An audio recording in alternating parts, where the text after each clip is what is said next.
Quisiera presentar lo siguiente. Bueno, el objetivo de esta charla es revisar las lesiones traumáticas más frecuentes que van a afectar al macizo facial, reconocer algunos reparos anatómicos que son importantes y reconocer aquellas lesiones que requieren un manejo urgente. La tomografía computada de alta resolución es indiscutiblemente el examen de lesión en la mayoría de los casos, ya que la anatomía facial es una anatomía muy compleja, las fracturas que afectan al macizo facial también van a ser complejas, entrega una suficiente definición de las partes blandas, permite hacer un planeamiento quirúrgico y un examen rápido y accesible. La radiografía se reserva en algunos casos solamente en que la lesión, el trauma sea muy focal, como en el caso de las fracturas de huesos propios nasales, fracturas mandibulares en algunos casos y del arco cigomático. Las recomendaciones básicas en la radiografía es siempre revisar las órbitas, ya que las fracturas del macizo facial van a afectar la órbita en más o menos un 60-70% de las veces. Conocer los patrones más comunes de fracturas del macizo facial, siempre considerar la simetría del rostro y de las estructuras faciales comparando un lado con el otro, ya que eso nos puede dar alguna pista, y siempre trazar líneas corticales para poder detectar un resalte. Aquí vemos la proyección de Waters, que es bastante útil en el traumatismo facial. Se ve la línea orbitaria, que es la primera línea que vamos a dibujar, la línea cigomática y la línea maxilar. Al unir las líneas, las últimas dos, podemos formar el perfil de un elefante, como mnemotecnia. Los signos indirectos es encontrar la línea radiolúcida, o sea, los signos directos, encontrar la línea radiolúcida, que no sea anatómica, tener el defecto cortical o la separación de una sutura, tener fragmentos óseos superpuestos que den una mayor densidad y encontrar la simetría focal, como en este caso que vemos la fractura del arco cigomático derecho. Los signos indirectos van a estar el aumento de las partes blandas, la presencia de aire intercraneal o aire intraorbitario y niveles líquidos en los senos paranasales, como en este caso que vemos un enfisema orbitario a izquierda por una fractura deprimida del piso orbitario. También podría estar dado esto por una fractura de la pared medial de la órbita. La fractura de los huesos propios nasales es bastante frecuente, dada su ubicación en el rostro y son estructuras más o menos frágiles. La porción más baja de los huesos propios nasales es la parte más débil y la que se tiende a fracturar con mayor frecuencia. En las radiografías pueden no ser diagnosticadas hasta un 50% de las veces. Okay. Hay que recordar los reparos anatómicos como las suturas y los surcos nerviosos. La sutura nasomaxilar y la sutura nasofrontal, y recordar siempre que los surcos para el nervio nasociliar van a ser paralelos al borde de la nariz. Y las fracturas las vamos a encontrar que sean perpendiculares a esta. La anatomía de la pirámide nasal está en los huesos propios nasales. Vamos a tener el proceso frontal ascendente del maxilar y el tabique nasal. El tabique nasal que va a estar compuesto por la lámina perpendicular del etmoides. Vamos a tener el vómer y el cartílago cuadrangular. Y los cartílagos nasales. En este caso vemos la comparación de una radiografía de huesos propios nasales en visión lateral y vemos el rasgo de fractura que es perpendicular al borde de la nariz y vemos la representación en tomografía computada también. En este caso es importante tener la ventana de partes blandas, además de la ventana de parte de hueso, ya que permite ver el aumento de volumen en relación a la fractura. Tenemos la fractura a la derecha y vemos el aumento de volumen y nos indica que es una fractura reciente. Obviamente que puede estar asociada a otras fracturas, como en este caso al techo de la órbita derecha. Como les comentaba, hay que estar pendiente de los reparos anatómicos con las suturas, en este caso las suturas nasomaxilar, que están a ambos lados y es simétrica, y por delante de ella, si encontramos otra línea radiolúcida, lo más probable es que se trate de un rasgo de fractura.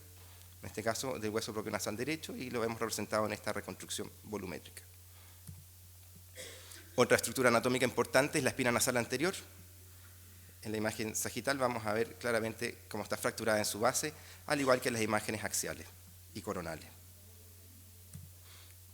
En este caso tenemos también la lesión de los huesos propios nasales, bastante conminuta, con lesión del tabique nasal. Hay una angulación, hay presencia de aumento de volumen, hay una pequeña burbuja aérea atrapada, nos va a indicar que hay una lesión del tabique, y en la imagen coronal vemos que la lesión compromete la lámina perpendicular del etmoides en su porción alta y pudiera comprometer la parte baja también del tabique nasal. Hay que saber un poco de dónde viene la fuerza para que produce la fractura del hueso propio nasal para saber dónde se está desplazando. Una dirección frontal va a producirse de baja intensidad, una fractura simple, una depresión del contorno nasal o, si es mayor, una lesión del tabique nasal y una lesión naso-órbito-etmoidal. Si una dirección lateral, vamos a tener una depresión al lado, que es el golpe, una fractura contralateral y desplazamiento de la pirámide nasal. Y si tenemos un golpe que va de abajo hacia arriba en una dirección ascendente, vamos a tener lesiones principalmente del tabique. Un reparo importante es ver si existe algún hematoma septal, ya que este puede comprimir el cartílago y provocar necrosis del cartílago. Como en este caso, que vemos un aumento de volumen relacionado a un hematoma del tabique, y en este caso, que es un niño, se ve un aumento de volumen que obstruye la vía aérea y está representando un hematoma del tabique. Las fracturas mandibulares, también por su posición prominente en el rostro, es una fractura frecuente. Aproximadamente el 20% de todas las fracturas siguen la regla de los anillos óseos, en que se fractura no solamente en una sola parte. La mayoría es múltiple y bilateral. Y siempre que encontremos una luxación o un rasgo de fractura, hay que buscar el segundo rasgo. En este caso tenemos la fractura más frecuente, que es la fractura del cuerpo, más una fractura subcondilia contralateral. Vemos el rasgo de fractura. En este caso está afectando los alvéolos dentarios, lo que transforma esta fractura en una fractura abierta. En la reconstrucción vemos la fractura en el cuerpo mandibular y la fractura subcondilia contralateral. Las ubicaciones en la mandíbula también es importante para la descripción de las lesiones, que pueden ser fracturas sinficiarias, cuando comprometen los incisivos centrales, las fracturas parasinficiarias hasta los caninos y el resto del cuerpo mandibular. Después del tercer molar tenemos el ángulo de la mandíbula y hacia arriba la rama mandibular con su apófisis coronoides y la apófisis condilia. También va a haber una fractura de los rebordes alveolares. En este caso es importante destacar la mandíbula flotante, en que hay una fractura sinficiaria o parasinficiaria y con una lesión bilateral, que va a ser una lesión bilateral subcondilia o de las ramas o de los ángulos. Y esto va a provocar un desplazamiento posterior de la musculatura de la lengua con obstrucción de la vía aérea. Y es un cuadro de emergencia que debe ser manejado correctamente. Vemos en la imagen coronal la fractura subcondilia bilateral y vemos una fractura parasinficiaria a la derecha. En este mismo caso, con las reconstrucciones, podemos observar claramente la fractura subcondilia a ambos lados y la fractura parasinficiaria a derecha. Las fracturas mediofaciales es importante conocer el concepto de los contrafuertes, que son engrosamientos óseos relativos que van a permitir soportar las unidades funcionales del rostro y también va a dar la forma del rostro. Estos contrafuertes van a ser contrafuertes como en la construcción, digamos, algunos pilares y algunos arcos que van a soportar el macizo facial. En general son 4 contrafuertes verticales y 4 contrafuertes transversos. Aquí los vemos representados. Estos son los arcos, digamos un contrafuerte orbitario superior, el maxilar y los contrafuertes mandibulares, y los contrafuertes verticales, el maxilar lateral y el maxilar medial, y tenemos el maxilar posterior, y tenemos este mandibular. Las fracturas naso-órbito-etmoidales dentro de las fracturas del macizo facial central van a provocar un aplastamiento mediofacial, pueden estar acompañadas de gran conminución y afectar los huesos nasales y el etmoidal, la lámina cribiforme y el seno frontal y maxilar. Pueden estar asociados importantemente a lesiones del globo ocular y del aparato lagrimal. Está afectado entonces el contrafuerte maxilar medial y tenemos afectado el contrafuerte orbitario. En este caso es importante que va a provocar un aumento de la distancia entre la pared medial y los globos oculares, provocando un telecanto y una mala posición del globo ocular. La imagen axial demuestra la separación importante del pilar maxilar medial. Vemos que están desplazados y rotados los procesos ascendentes del maxilar. Además tenemos lesión de la pared medial de la órbita derecha con una proptosis a ese lado. Hay una clasificación que es la clasificación de Manson, que va a hablar respecto de la lesión del canto medial. Va a separar en si la lesión de la pared medial es una lesión con un fragmento óseo grande y las otras si son lesiones conminutas del aparato, digamos, de la fosa lagrimal. En este caso, lo que importa es la relación que tiene el tendón medial, que va a soportar los párpados en su porción medial, en que esté roto o esté íntegro. En la lesión tipo 1 el tendón está íntegro y está unido a un gran fragmento óseo y resulta más o menos más fácil lograr la reparación, pero cuando la lesión es conminuta el fragmento hay que buscarlo y reposicionarlo. Mediante el examen clínico es la única forma de detectar la lesión del ligamento del canto medial. En esta imagen tenemos una clasificación de Manson que es tipo 1 a la derecha, ya que un gran fragmento óseo se encuentra desplazado, sí, y debe ser reposicionado. Al lado izquierdo el fragmento es pequeño porque hay una gran conminución y no se observa en esta imagen coronal, pero debe ser posicionado. Hay que recordar también que se pueden dañar las vías de drenaje del seno frontal, como los recesos frontonasales, y también el aparato lagrimal, la vía lagrimal. En este caso vemos que hay una lesión importante de los recesos frontonasales. Esto puede provocar un mucocele que tenga que ser reparado con la obliteración del seno frontal. Y también tenemos alguna lesión de la vía lagrimal en que puede provocar un dacrocistocele que también pueda requerir reparación quirúrgica. Las fracturas complejas del complejo cigomático maxilar hablan principalmente de la esquina del rostro en que hay una lesión del cigomático o el malar. El cigomático o malar articula en 4 partes. Articula con el temporal, articula con el maxilar hacia anterior, hacia cefálico con el frontal y tiene una articulación medial que no se ve bien en esta imagen, más bien en esta reconstrucción, con el esfenoidal. Las fracturas pueden ser en trípode malar, que son las como se conocen más, digamos, pero también pueden estar representadas por una lesión del tetrápode malar.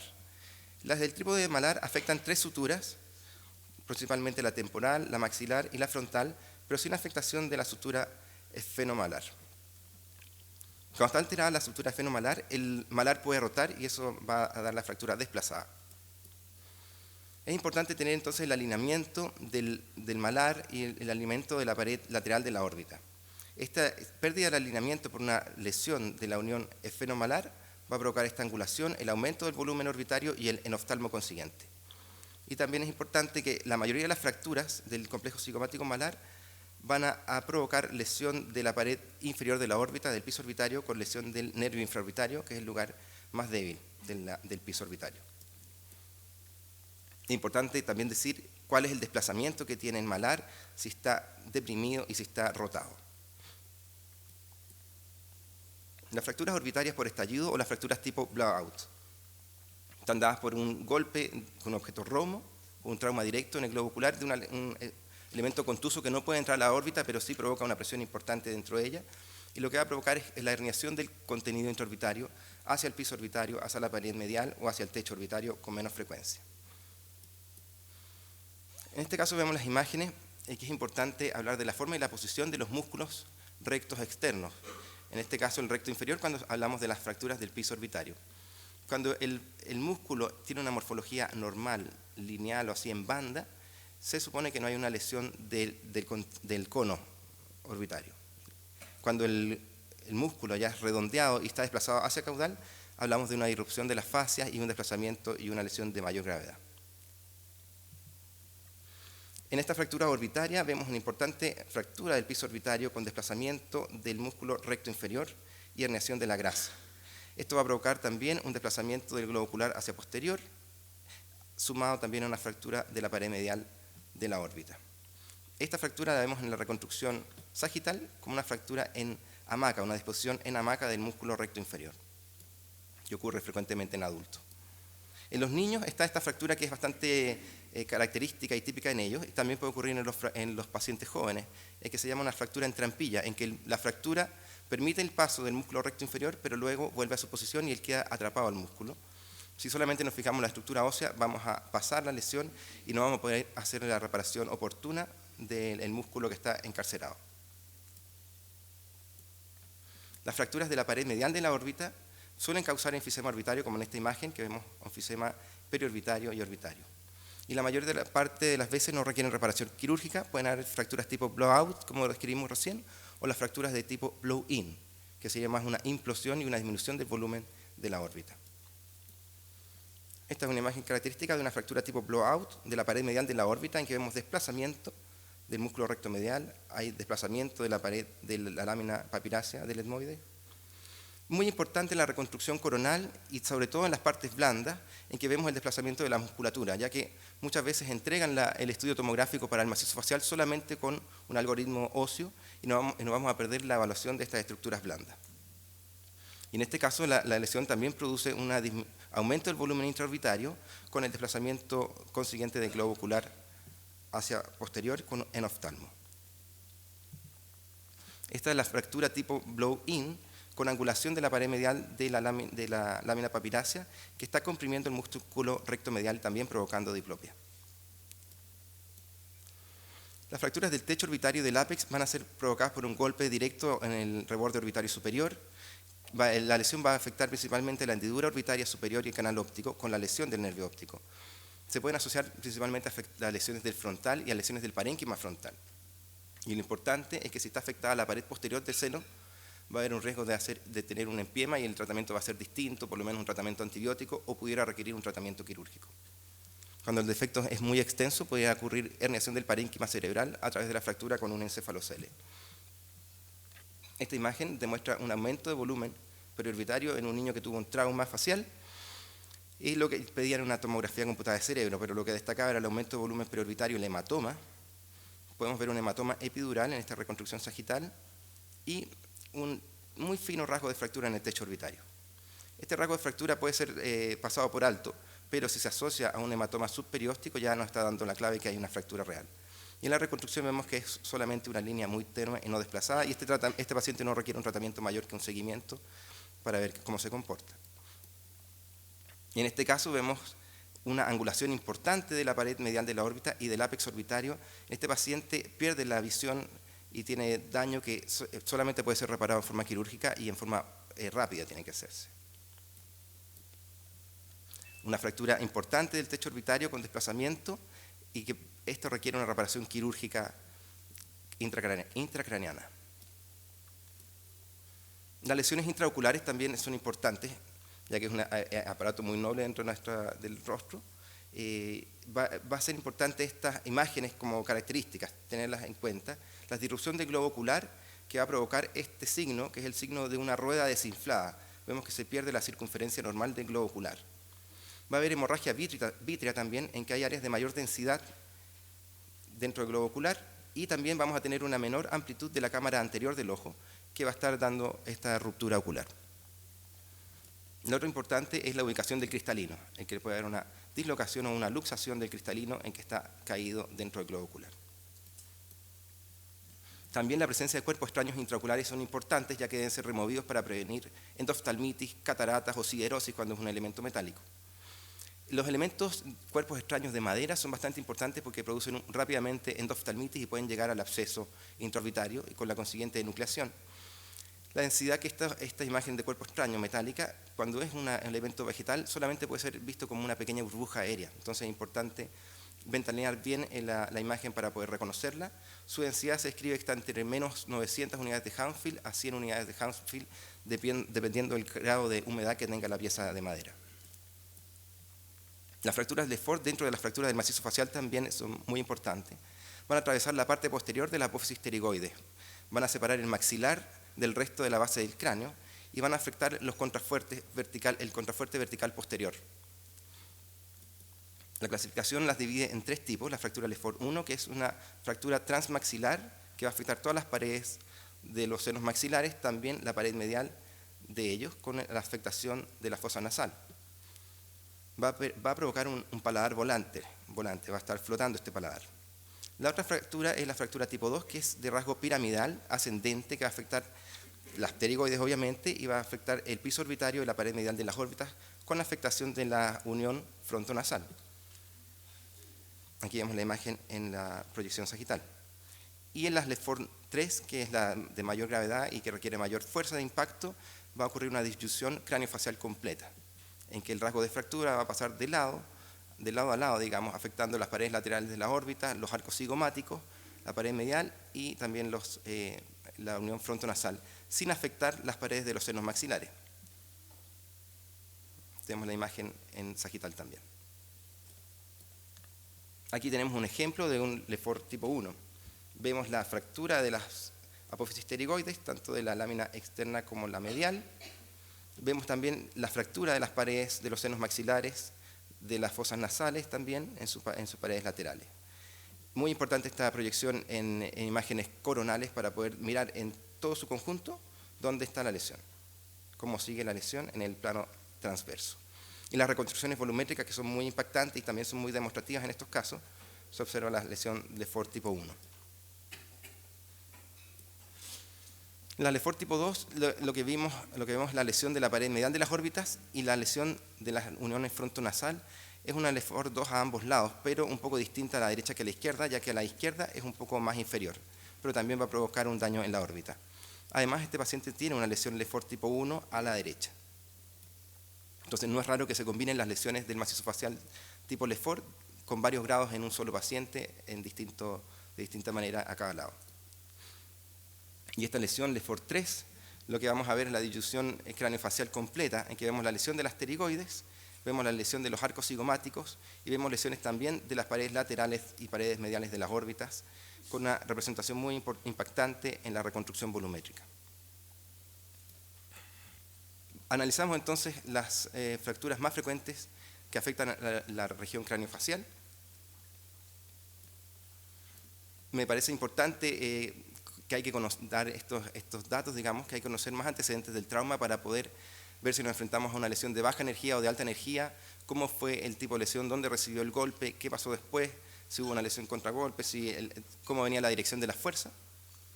Cuando encontremos una lesión hay que buscar más de una lesión, ya que la tomografía computada permite detectar lesiones muy sutiles, que pueden ser importantes. Es importante evaluar las imágenes en ventana ósea y en ventana de parénquima, que no es lo que siempre ocurre, no siempre tenemos esa ventaja. Tenemos que tener un equipo que permita hacer las reconstrucciones uno mismo, de reconstrucciones multiplanares y volumétricas para detectar las fracturas y ver cómo se dirigen los rasgos. Hay que saber reconocer las condiciones urgentes que requieren reparaciones inmediatas y también dar en nuestros informes los elementos de relevancia para poder hacer el tratamiento que luego recibe el paciente. Muchas gracias.